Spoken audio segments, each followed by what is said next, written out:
Great. Welcome all panelists. I believe we are all live now and we've got the audience as well joining us today. So hello everyone and welcome to today's virtual roundtable discussion. Thank you so much for joining us and I hope you all find this discussion very insightful. My name is Prishu Kagra and I represent AMG World. I will be your host today. The following panelist has also joined me. So we've got Dr. Amit Chandra, who is R&D advisor for botanical innovation at Amway. We've got Erdem Akman, who is ice cream R&D digital transformation leader at Unilever. We've got Manish Sharma, global R&D innovation leader at the Clorox Company. Bernard, scientific application and data management lead at Nestlé. Jeroen Diaz, head of product at LabTwin. Obviously, it goes without saying that we all are very excited to have everyone here today for a very insightful and interesting discussion about lab documentation. We will be focusing on the consumer good industry to be specific, and we'll talk about the challenges, opportunities, and innovation. Before I start, I would like to take a minute to remind you all that you have joined in the listen-only mode, which means you all are muted. There are various areas within the platform that I would encourage you to use, especially the chat box at the right-hand side of your screen. So we've got a Q&A round where you all can log in your questions for our panelists. And I would encourage you to drop your questions in the chat box throughout the session, and then we'll pick it up from there towards the end. So do not wait till the end, just keep dropping if you've got anything to ask our panelists.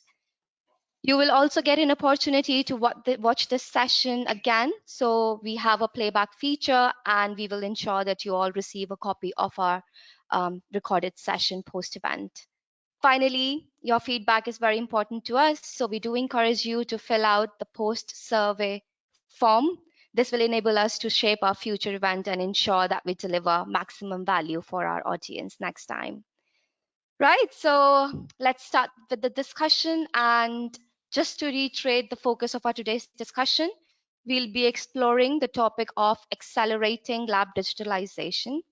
The panelists will explore some of the barriers in R&D lab, as well as how to overcome them with an AI-boosted mobile device. We will also look into the best way to identify suitable use cases and strategies to implement those use cases. Now, without any further ado, I would like to introduce our moderator for today's discussion. Please welcome Celia Gasolin. She is Marketing Communication Manager at LabTwin. So perhaps to kickstart the discussion, Celia, it would be great if you can start with providing a quick overview of who you are, what you do, what your current role is, and what your organization is about. Over to you now. Thank you.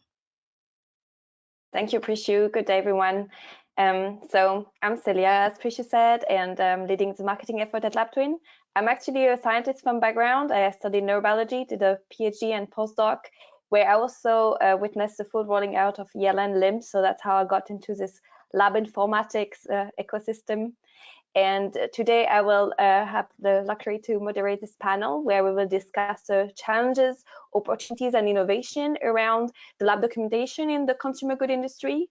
And this is a topic that we are actually very interested in at LabTwin because we have developed a solution for lab documentation that we have mainly rolled out in the pharma industry and the chemical industry so far, but we have also seen a lot of traction from the consumer good industry because the challenges that they face seems very similar, and that's why we think it will be a very interesting discussion today. But let me first start with the introduction of what is LabTwin. At LabTwin, we are developing a digital lab assistant with an interface that is designed for the scientists to actually be able to interact with their lab documentation from a digital surface. So we are there for them to support them in the lab with their documentation and also access to information. It's hands-free, it's powered by voice, and it understands science and scientific workflows. When we're talking about a voice assistant, usually the first concerns that there are does it really work? Can he understand me and my science? Because of course people are used to Siri or Alexa, and it's not always the best interaction whenever you want to speak about science. We actually made a test and we measured that LabTwin have an accuracy of 95% for scientific content, which is significantly higher than what you can get with the Amazon and Google models, for example. And a 5-error rate, it's actually what is accepted as a standard human error level for transcription, because of course humans are also not perfect. So a digital assistant can understand the scientist and it can therefore capture voice notes, but what else can one do? With a digital assistant, the scientist can actually capture also visual data. That can be a photo, that can be a barcode that is scanned. They can also even extract data from a label with optical character recognition. Voice can be used to fill up tables where the value are automatically captured in the right cells. It is possible to create and follow interactive protocols to guide you through your workflow and prompting also some information that you might need at some point. And the scientists can also access data from the bench, such as the location of the reagent or some safety information. Do I need glove for manipulating this reagent, for example? How do I discard it? It's all this information that you need right now at the bench. And this is how LabTwin can support a classic sample preparation workflow. So with a digital lab assistant such as LabTwin, you can start by recording the materials and the reagent that you want to use by scanning them and building up the list in LabTwin. Then, for example, here you would collect the weight of each samples that you can identify first with your barcode scanning, and then you place the sample in the balance and you capture the weight directly in the app through this IoT interaction with the balance. LabTwin would then automatically organize this data in a table that you can later export in a table in an Excel format, for example, or push it into your ELN or LIMS. Any observation, of course, can be voiced at any moment and added to the experiment documentation in real time. And if you need to calculate some dilution, this is also something that can be automatically performed by your mobile device, and the result is voiced back so that it can help you with the pipetting. And at the end of the experiment, you don't need to retype all this data afterwards because they already made this way through your lab informatics systems. So that I hope that this gives a bit more clarity of how that would work. And now I will like to start the discussion with everyone about how is actually data capture done in each of your organization. And I think it's nice if you can all start by briefly introducing yourself and what is your role beyond your job titles, so that it's clear for everybody what you're actually doing. So maybe, Amit, you want to start? All right. Thank you I'm so honored to be in this panel. My name is Amit Chandra. I am a pharmacognosist by profession. Pharmacognosis means I'm into plants, chemistry, biology, and analytical. By profession, I work currently as a fellow or advisor for botanical innovation at Amway Global R&D, also called as Innovation and Sciences. I've been with this company for 24 years now, and I believe innovation is not only in the products or science. Innovation can also be in the processes. So that is why I want to hear what everybody has to say and also give my 2 cents during this panel. Thank you.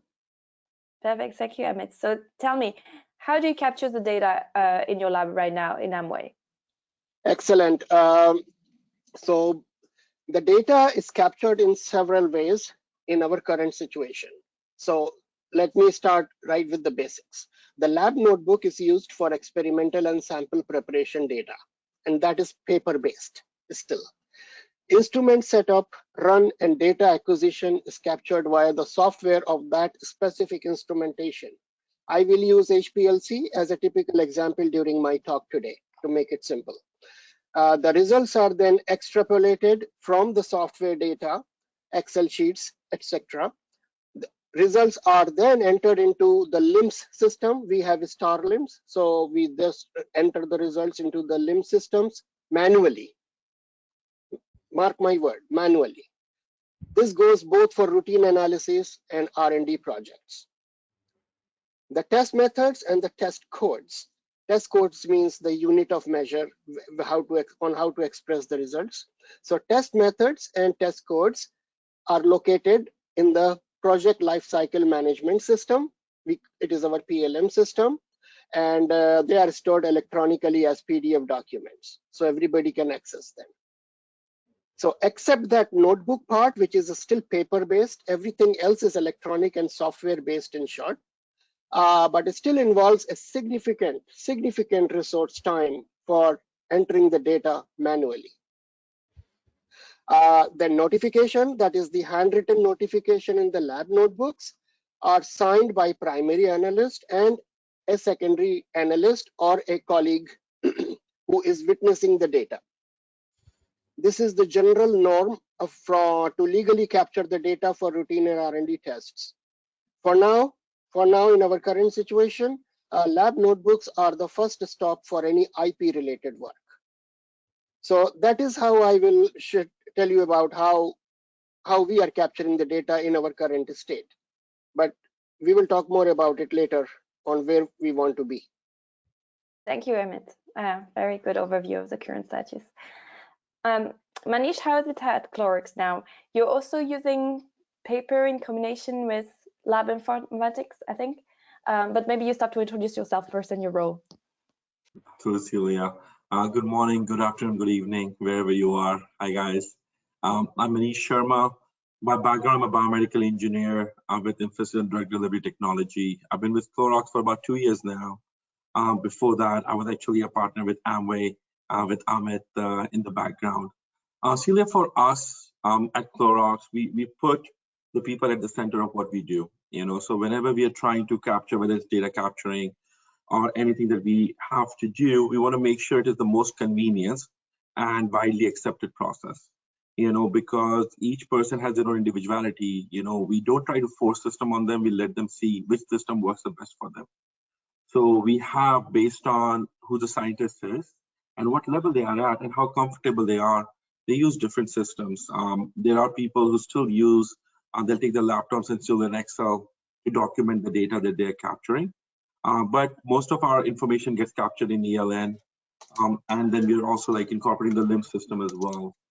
As a matter of fact, I think Celia, you must be knowing that we're actually piloting one of your voice activated systems in our labs to capture some of the data as well. Like we said, we don't like to force our systems on our people. We let them integrate and provide the convenience that they are looking for. But it is currently captured in multiple different formats. But at the end of the day, we follow the same systems of ELN and PLM to make sure everything is documented. And when it is a registered product, we go through the GLP practices as well to make sure that all the document, like Amit had shared, is captured and validated. Thanks, Manish. Bernard, maybe you also start at your turn to introduce yourself and tell me a bit more how is it at Nestlé right now. And I think you tried also some mobile device. I would like to hear a bit more about how did that go? Thank you, Celia. I'm Bernard Sonderegger. My background is in bioinformatics, so a nice combination of biology and computer science. I have spent the last 12 years at Nestlé in various roles, managing data, taking care of LIMS systems, and so on. Currently, I'm a group leader of scientific applications and data management. We have big plans, big strategy going forward, but currently our data capture in the labs is very much a patchwork due to the broad variety of scientific domains we operate in. So we do everything from agricultural sciences to food safety, to health science, to clinical trials, to pet care, etc. And all the different labs have different requirements, whether that is from a regulatory point of view or from an operational point of view. And so the way data is captured varies greatly. We are in the process of a transition towards electronic lab notebooks. Some of our groups have been using them for a long time. Some of them have a nice hybrid lab notebook / LIMS system that is heavily automated to their processes, but most of the labs do not have repetitive processes that are conducive to automation and so on. So we're very much looking towards other options for capturing that and structuring that data. It's true, in the past, we have looked at mobile devices, tablets, phones, this kind of thing, to capture data. At the time, our LIMS system was mainly used for sample tracking, not so much yet for the capture of what actually happens in the labs, but we were going in that direction, and that was the context within which we were testing. What we found is that tablets are not as efficient for data entry as proper keyboards. The cameras they have are not as efficient as proper barcode scanners to identify samples. Generally, they don't work very well when you have multiple samples in the field of view. And so all of that together kind of led us to the conclusion that if we have a repetitive process that requires a limited number of pieces of information to be entered, having a custom interface on a tablet is potentially a very efficient way of operating. But then if it has to be an all-purpose device, that is less the case. Also, when it comes to electronic devices in labs, there is always the question of how do you manage the device entering and leaving the lab? Do you have devices that are specific to the lab that can be disinfected or decontaminated? Do you have devices that go in and out? How do you handle the dirt you bring in that can contaminate your experiment, or the dangerous products in the lab that might get onto that device and then find their way into places they shouldn't be? Thank you, Werner, for sharing about your experience with tablets and the statues in Nestlé. Adam, at Unilever, how do you capture data? I think you also have some tablets in the lab, right? And maybe you start introducing yourself briefly. Yes, Adam Akman. I work as a digital transformation leader in Unilever, but I focus on digital transformation of ice cream R&D part. So it's not total transformation. I'm more of a kind of R&D representative.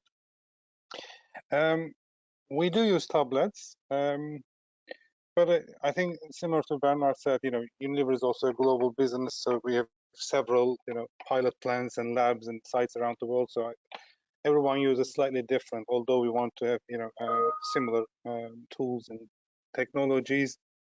There are always a bit of a discussion on return of investment, so you can't get everything done everywhere at the same time. From our perspective, tablets are useful in what I can say relatively small scale sites.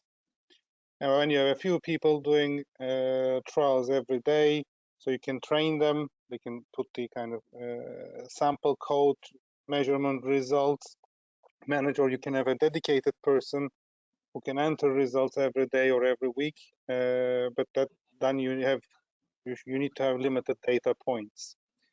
So for the bigger sites, when we have 20, 30 or more people going in and out, first it's hard to train all of them. Second, you have a traffic within the lab, giving tablets, asking them to do the work. It gets complicated. For those type of sites, we're trying to have more automated approaches. So you have a sample QR code on your sample, you have a QR code on your equipment, and then basically you scan them and do the measurement. So it kind of stored in your data lake, and you can analyze them within your project, folders. Now, although the operation is slightly different, we try to use similar software. So we have an ELN that we use across different sites. We have a LIMS system. Again, LIMS is, I think, if it's very small site, we need to focus on not full functionality. Maybe part of the functionality is just maybe inventory management. But these data goes into a data lake, and we have a data lab where we can get the kind of data and do models. And sometimes we also use Power BI dashboards to visualize and analyze. And of course, all this data feeds into a PLM system as a product. It's essentially, this FMCG. So you need a fast-moving good at the end of the day, and that's when we use PLM software to manage that. Yeah. Thank you, Adam. So Jeroen, maybe you also introduce yourself now to everyone and tell us more about why you think that actually mobile devices have their place in the lab and how they can support that data capture. Yeah, hi everybody. I'm Jeroen de Haas. I have a background in software engineering, but I spent the last 20 years working predominantly for the top tier LIMS vendors and ELM vendors. Currently, I'm the head of product at LabTwin, so really looking after the future of LabTwin. And yeah, what you share here is really also, of course, helping me shape wherever we want to go into product. And in regards to mobile devices, I think they can be very useful, especially when we see now a lot of lab informatics solutions are available on mobile devices. But like Bernard and Erdem really well, I think, shared there is they have the limitations.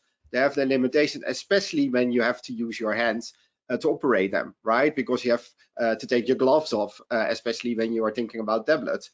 But also it has limitation factors when you are using your hands yourself, if you're pipetting or if you're doing stuff with samples, it interrupts your workflow if you have to go back to your tablet and do your work. So I think voice capture, but as well as guidance, can really help and support the place of using mobile devices there.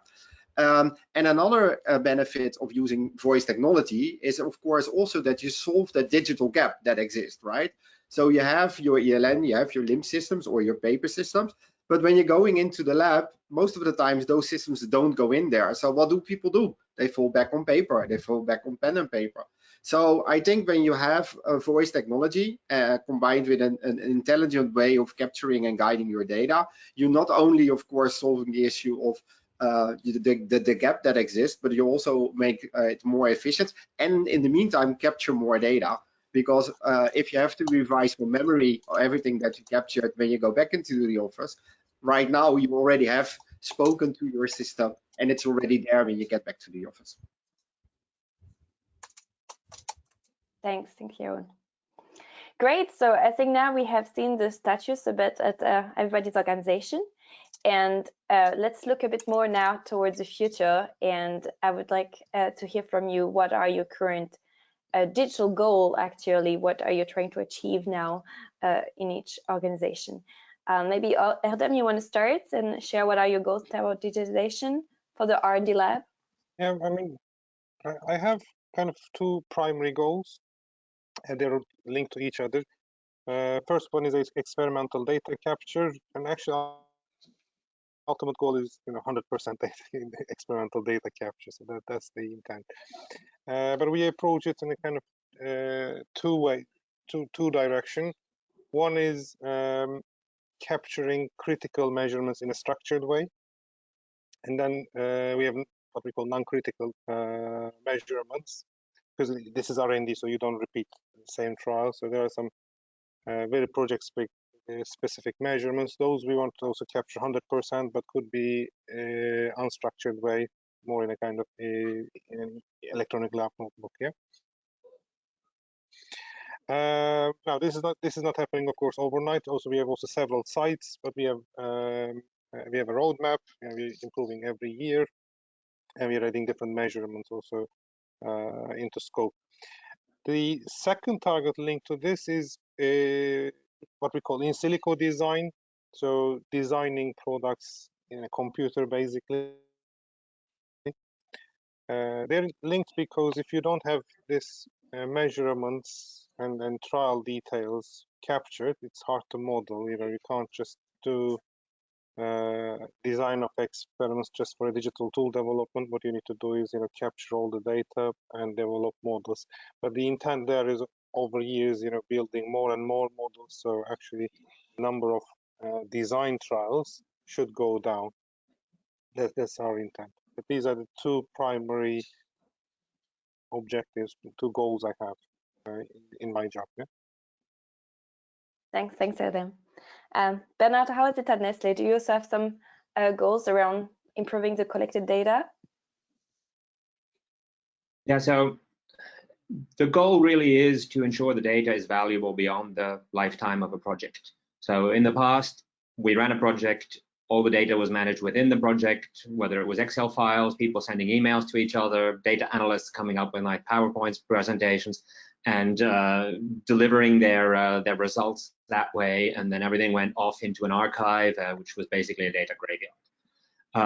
What was said earlier about never repeating anything in research, may well be true, but I think there are still elements that are repeated. We tend to make similar measurements across the board. We take measurements of protein levels, of all sorts of things, biomarkers, etc. And that is something we do at a certain frequency on a broad range of samples. And so what we're shooting for really is to have fair data assets that contain this information that can be used as initial data sources to gain insights without having to go back to the lab. That's kind of the holy grail of building fair data assets, but there are a number of use cases we've already had where we know data has been collected. It would be a nice candidate to build an AI model on, do some prediction, do some in silico evaluation, as was mentioned earlier. But the data wasn't captured in a proper way, isn't available. We don't have the metadata. What was the method used? Is it comparable with another data set, and so on? So moving towards a world where the data becomes a long-term resource rather than project-based temporary item. Thanks. I mean, how is it for you? What is on your plate right now? Good. So let me also try to explain. We have multiple labs globally, both R&D and quality assurance at multiple locations in North America, Asia, Southeast Asia, around 8 labs I'm talking here. So for consistency, sharing of technology and efficiency, we need some degree of technical or technology harmonization. I will again use HPLC as the example and the methods associated with it. So as a very first step, what we did is we harmonized the hardware. We all know HPLC is an HPLC, but it does matter in consistency when all the LCs are of the same make. So we harmonize the hardware. All our HPLCs are Waters Equity UPLCs at this time in all our 8 labs across the globe. Secondly, we adopted a cloud-based Empower LC software to acquire, calculate, and seamlessly share the data on instruments globally from any location. We are using Amazon Web Services for the cloud-based system of the software and data. Now, this type of harmonization, so this was a goal. What I'm talking right now is we have achieved that much already. So this type of harmonization helps us to digitally share, transfer, and load LC methods from one location to the other, eliminating the manual entries of the methods and parameters, eliminating the possibility of human errors, and enhancing the accuracy and reproducibility of the data and results on shared methods and analysis for shared ingredients and products. So that box is checked, we are there. The sample prep in all the labs and loading of the sample is still done manually at present. So one of the goals in front of us is how to use that. You see that YouTube videos, how to, when you want to see how something is done and you go to YouTube. So we are trying to work on test methods to create videos like how-to videos for sample preps when we share methods across the globe. I think that will be very useful, and that is a small goal for us at this moment of time. The approval system for all the documentation, which is very important step in our environment, it is done by electronic signatures. So that is another thing that we have accomplished already. One of the short-term goals for the near future is also to integrate the LC software to LIMS system. This is very important. Right now, we manually enter the data into LIMS system. So how to integrate the data that is generated on the software, that it is transferred automatically to LIMS system without human intervention.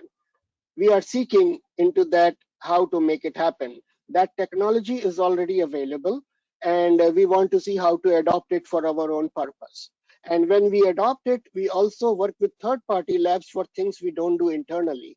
So and then again, we get the results from third party, and then somebody is sitting and entering it manually into the LIMS system.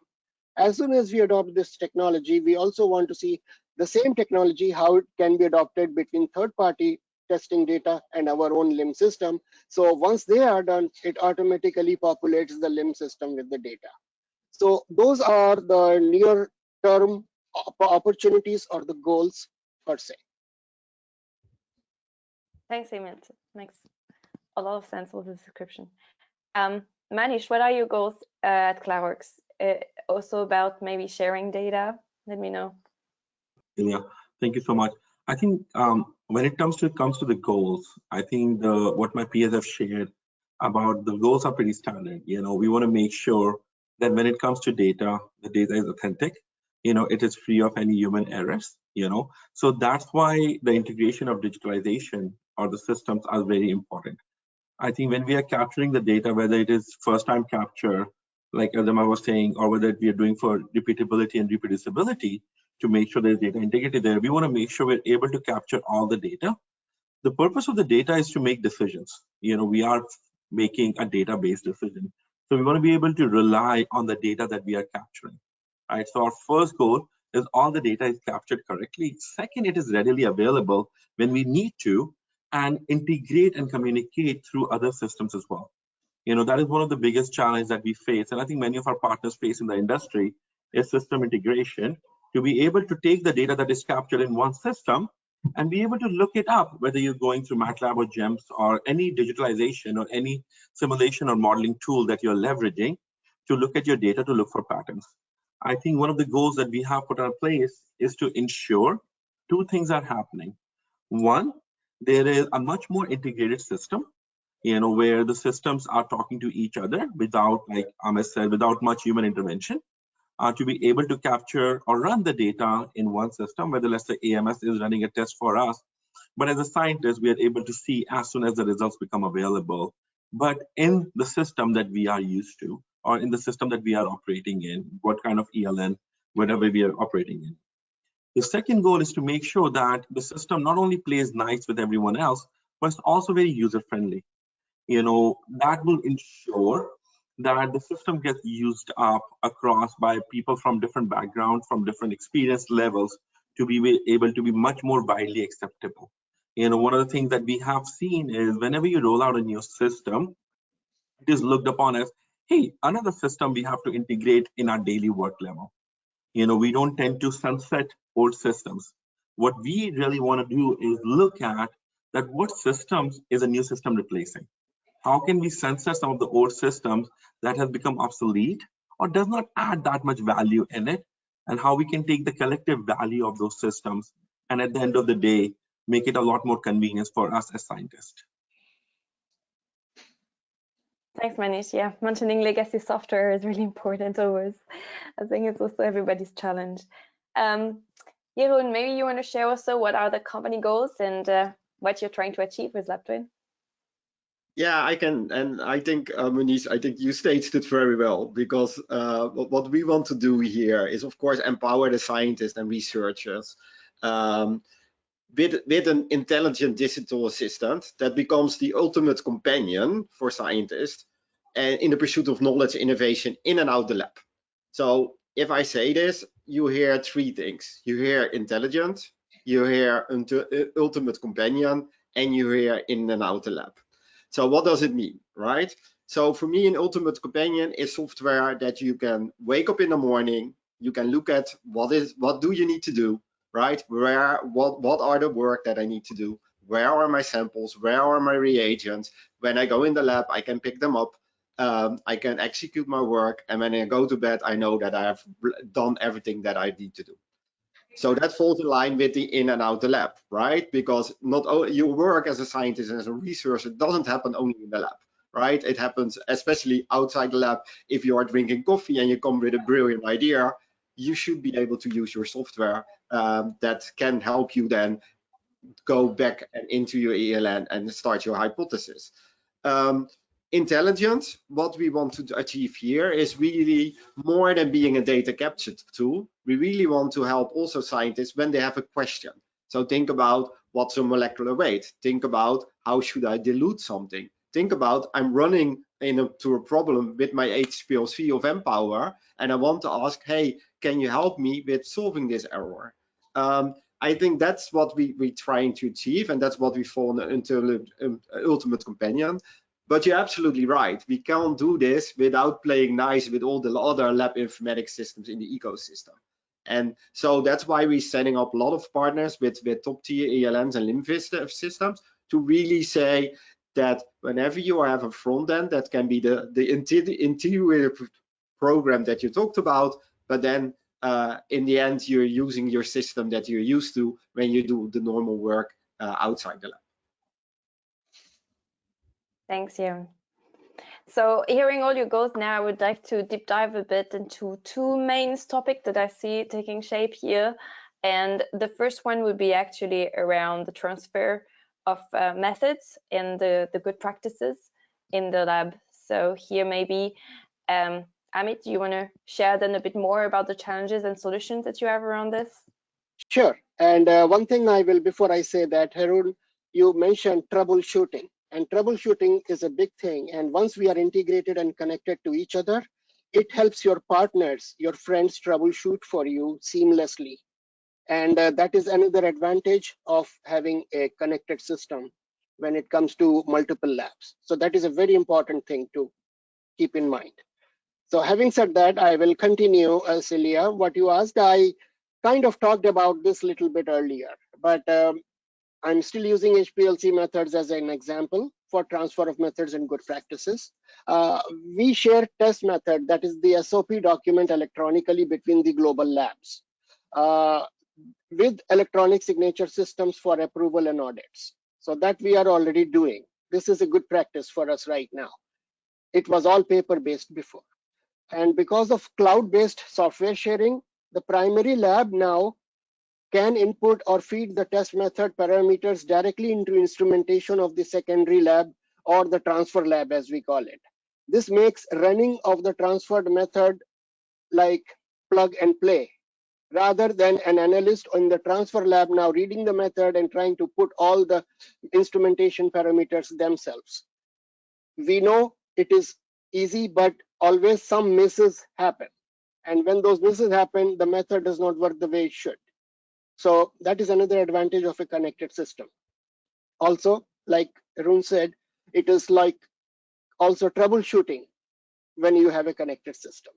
Other thing I would say is evolution of paper-based notebooks to electronic notebooks, manual sample preparation on shared methods, use of tablets and mobile devices to control instrumentation is still a challenge, at least for us. But I don't see it as a challenge, I view it as an opportunity. And talking in these kind of panels and exchanging our views, I think this can be solved in near future. But right now, it is an opportunity for us. Few more things I would like to share. Use of the good practices or the opportunity for them. Right now, there are a lot of imaging type tests done, like qualitative tests I'm talking, like fingerprint analysis of phytochemicals in botanicals for ID, identification methods. Lot of imaging in forensic type methods for counterfeit determination and all those things. These involve a lot of imaging, and imaging means the analyst, we rely on human eye and human skill set for the interpretation of the data. So an opportunity in front of us to evolve all this in fun, in a funny word, I call this eyeballing technology into some kind of a digital or a chemometric technology of pattern recognition, so that let us make AI and the software make the interpretation decision instead of us trying to figure it out, it is the same thing or not, or it is different or not, and what is all those kind of things that we use our judgment. Let AI and software make that judgment for us. So that is another opportunity for digitization here. Using and converting high throughput technology wherever possible in the lab instrumentation is another important step to consider. Whatever can be converted into high throughput should be converted into high throughput. Other important thing is the CGMP environment, like manufacturer like us who have labs, we have to comply with CGMP environment like many of you, especially in the quality assurance and quality control areas, is the traceability of data. It is very important for audits and CGMP. The above measures, going more digital and going more paperless, will also help traceability significantly easy and fast. So that is what I would share when it comes to transfer of methods and good practices today. Thank you, Amit. Erdem, how is it for you? Do you also struggle with instrument connectivity, and how do you handle then method transfer? Yeah, I mean, connectivity is a problem, and I can give, Culver site we have, the site I'm in, for ice cream as an example. That's the biggest ice cream R&D site. This site is 75 years old. So when you look at lab equipment, you can find every model, every brand, every year. Maybe even have a museum part that you can find some equipment from 1950s and 60s. And imagine connectivity of those. So what happens in connectivity is, I think because there are several equipment, and as I said, different brands and models, when there's a software upgrade from any equipment, we might have connectivity issues. Of course, we have also central systems. So we do as Unilever systems have also some updates, so that causes a problem as well. However, how we manage it is, the data is stored in the equipment, so we need to do sometimes the mass upload of data from equipment to the system. It causes a bit of a user complaint, and it's a fair one. I think over time these things will get better, but for now, sometimes for project teams might need to wait for this mass upload to get the data to analyze. But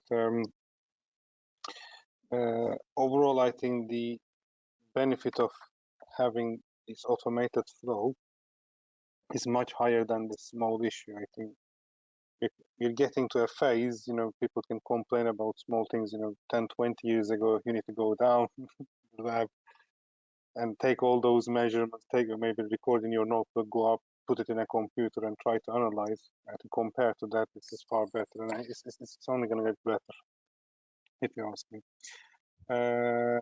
But I'm open to any advices for improving connectivity from anyone. Thanks. That's all.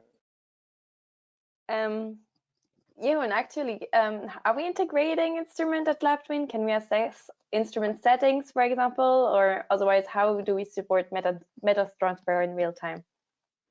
Yeah, so integration, like I mentioned before, right? And the digital ecosystem is very important for our customers. And therefore we create an open system that we really can connect and play nicely with all the major vendors.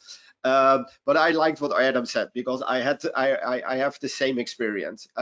Connecting instruments, a lot of the times when you walk into a lab, they aren't even connected, or they cannot be connected, or they are connected but not to the corporate network, so they are not accessible for other systems. Instrument vendors also have a lot of proprietary data formats still, that although you can get to the instrument data, you still can't use it because the format is different. So what we try to do is, next to, of course, what Celia mentioned in the introduction with IoT integration, we're also looking at what other things can we do. And what we figured out is a lot of the instruments you can also use by just taking a picture of it. Use OCR to capture not only the results, but also the instrument settings, which are mostly very important when you capture a result.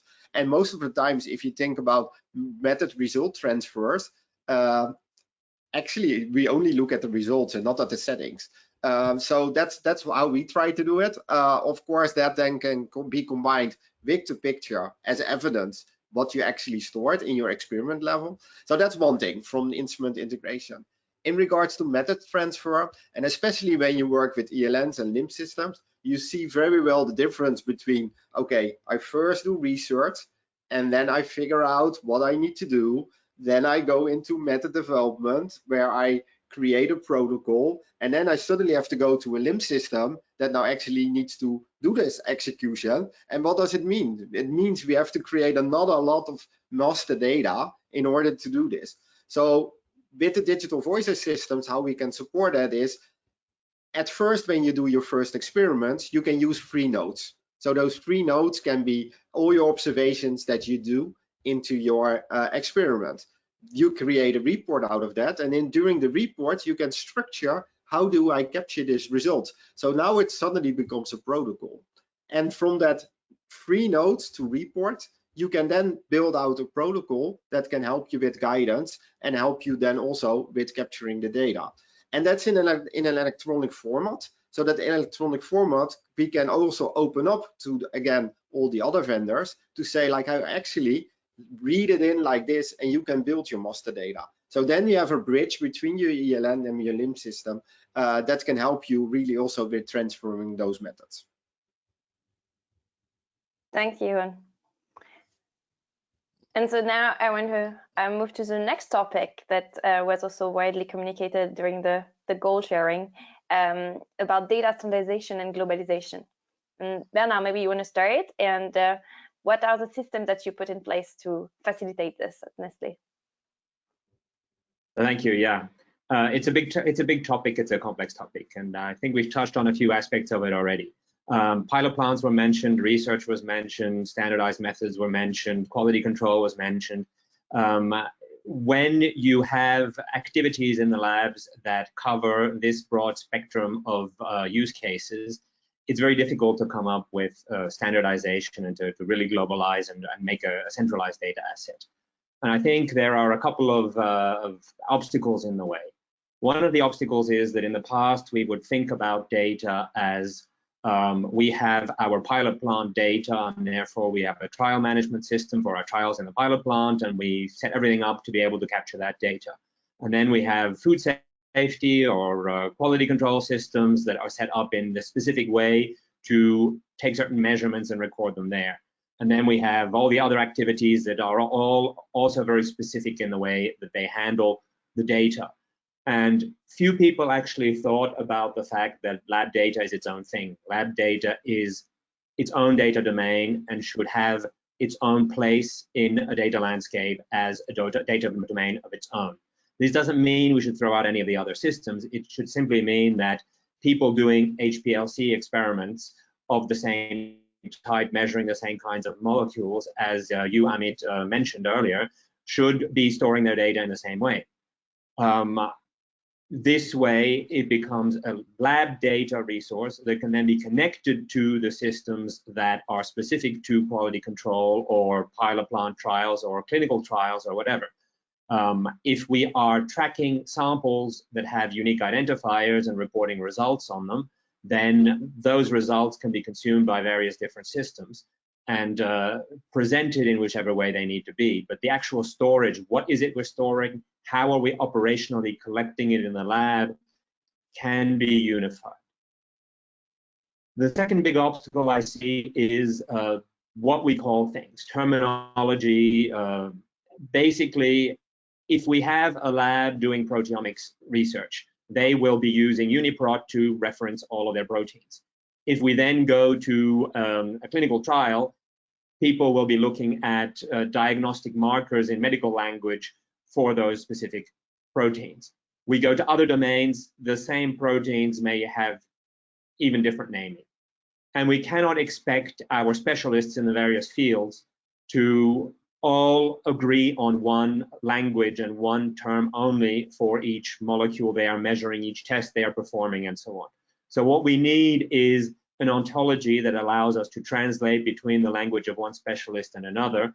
And we need to build this ontology into our systems integration so that when the people in the lab are recording my protein level for UniProt accession so-and-so, when the clinical research data analyst will consume that, they will see the clinical term for that protein level and immediately understand this is a diagnostic marker for the condition I'm looking at. Putting these systems in place requires a lot of effort. It requires having the ontology, having the terminologies that are defined in all of the different areas, defining what is the preferred synonym for one specialist versus the other. And it requires putting the technical systems in place that allow that translation to occur. But there are a lot of technologies on the horizon, things like data mesh, knowledge graphs and so on that allow this kind of thing to be done. And I think it's a worthwhile pursuit to say lab data is its own domain, has its own language that can then be translated into other languages, connected to other systems, presented in other ways, but the people in the lab should have their way of operating, and they should be the ones at the end of the day owning the data formats, the data standards for the data they produce. Thanks, Benna. Yeah, I'm indeed also very excited about data mission and following up the upcoming trend. Manish, maybe you can share at Clorox what you're focusing on regarding data standardization. Absolutely. I think Bernard said it very nicely. He said it's the people in the lab that owns their own formats. You know, it's what makes sense for them. I think we all have to realize that we are, I mean, all my peers belong to a global industry. We are living in a global workforce where people are constantly traveling or hybrid in the situation where we are right now. So the data that we capture or the data we collect during our experimentation, it is looked at through different eyes. It could be looked at the person who's looking at it right now, but it could also be shared globally with our partners to help us look at. You know, we have to look into what is the purpose of the data that are we capturing? Are we capturing for claim substantiation? Are we capturing to build confidence in our supply chain? Are we capturing to troubleshoot an issue that we are running into? Or are we just capturing to look at the research at future trends? You know, understanding the purpose of the data, that's where standardization come into picture, because how that data is represented and presented need to be understood with people looking at it. You know, if we are working with the partners in marketing and sales, you know, the data that we are capturing in the lab has to be able to translate into a language that speaks to them. You know, we cannot be all technical in our nomenclature to it. If we are talking to our partners in legal, you know, it needs to be able to communicate to them. So standardizing the data is extremely important. The person who's collecting the data is responsible for formatting it. But how we use the data, whether it is for modeling and simulation to help us look at the future trends, or whether it's to substantiate a claim that we would like to meet to stay in ahead of our competition in the market, it all depends on the person who's leveraging the data and driving that decision forward. You know, globalization is very tricky. I think Amit has shared about the number of labs that Amway have. You know, same for us. We have a very global footprint with a lot of co-mans that we work with. You know, being able to standardize the equipment across those co-man or those co-manufacturers is always a challenge. You know, we want to make sure, however, we want to ensure that the data that we are capturing or getting in our headquarters or in our facility, in our labs, is represented and repeated at our co-man as well when we scale up that product for manufacturing. You know, that's where best practices and test method validation and test method transfer come into picture. But again, like I said, like, you know, for standardization, it depends on the receiver, you know, as well as the presenter on the format that they're looking for. Thank you, Manish. And R&D, standardizing data is also something that you're working on, isn't it? Yeah, I think I'll keep it quick for the sake of time, but yeah, especially I think I'm looking from a kind of product development lens. So we want to standardize the data, but on the other side, you know, an R&D function's primary goal is designing something new and different. So you want to do something different, but you need to use standard templates. So that's, I think, the common friction point. So we have, you know, we have ELN templates. We standardize some part of it, but there's always a bit of customizable part to capture the data. That's one of the examples how we manage that. We will keep doing this. You know, as I mentioned, we're trying to automate, so those measurements actually goes into a project folder, so that's also a way of standardizing. But I think the key kind of point in my mind that I think most of us or almost all of us will investigate in the next 6 to 12 months is what would AI mean in this space? Because do we need to standardize this much, or would AI extract all this unstructured data from ELN and give us the results? So that's the area I'm super curious about. And I think we need to try and see what happens. I don't have an answer or guidance to give in this call, but I can mention it. I'm super curious to see what's going to happen. Thanks, Adam. Yes, indeed. It's when automatic ontology will just make sense out of it all, that will be perfect. Let's hope we're going towards this. So I would invite everyone to send a question if you didn't do that already, so that Prishu can read them out to the panel. And in the meantime, maybe Jeroen, you can just share very fast how we plan to help with data standardization and unlocking data. And we will take your questions just after that. Yeah, so actually, Adam, we are working on models to automate on label and automatic structure data based on what we get as input. So it's actually a thing that we are already doing and improving while we go. Especially the more data you get, the more automatic labeling can go happening, of course, and the more then your data is available, of course, also for searching. So what we do further is, of course, then once we have that labeled and structured data, we make it available. That can be just done by an exportable format like JSON, right? That other languages can pick it up in the right format, or we can send it to appropriate sections into the ELNs of LIMS systems directly. And that means not as PDF, but really as structured text that then can be used directly to do more science. So with that, of course, we really reduce the manual need again from going from report in PDF form, then post and cut and paste it wherever you want. But yeah, actually, that's what we work on. I have one question, because you are talking about global organizations, multiple labs around the world. How do you agree to the language that your scientist is using when entering the results?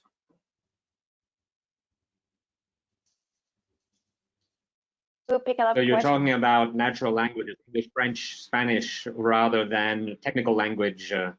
Oh, take it. So, for example, you have scientists in France or in Italy. Are they used to allow, or do you allow them to report in their own language? Do you force like your headquarters language on top of them?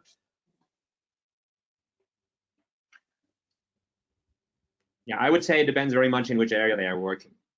So Okay. in a quality control lab, in a quality assurance lab, they will be speaking their own local languages. But in a research environment, generally English is the accepted language. Yeah, I think same. It is a bit. I think English in most of the Europe, but when you get to Latin America or Asia, the tendency to use local language gets a bit higher on not everything. I think in PLM we have just English, but in some areas language gets the local one. But I think it's more regional approach than country specific. For us, anything that is using a shared ingredient or a shared product, English is the language. For anything that is specific to the market that others don't have, they are free to use their own language. The same as well. I think it's more about the application and the interpretation. If it is shared broadly, English is considered the common language to be able to communicate through. But they're free to use the local languages for their specific information.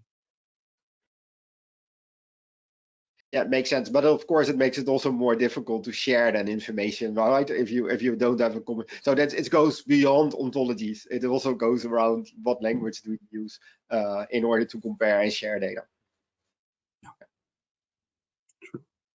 Well, thank you so much for your time today. Obviously, it was a very interesting conversation. 1 hour felt very little for this discussion topic, definitely. We're running out of time, but we do have a couple of questions. But I would suggest our attendees to reach out to our panelists and LabTwin on LinkedIn and maybe divert your questions from there. This brings us towards the close of the session, and we've got just a minute remaining. So I would like to thank everyone for joining us today. Special thanks to our panelists for a fantastic session, our audience definitely for joining us, and Celia for her excellent moderation. I hope this session has addressed all your challenges and how to build strategies and overcome data capturing related problems. We will follow up with everyone in the next couple of days to ensure that you all receive a playback recording for this session. And once again, do not forget to fill out the survey form. And thank you so much. I hope you all have a great day. Do connect with all the panelists if you've got any questions to ask. Thank you, everyone. Have a nice day. Thank you, everyone. Bye. Thank you. Thank you, guys. Take care.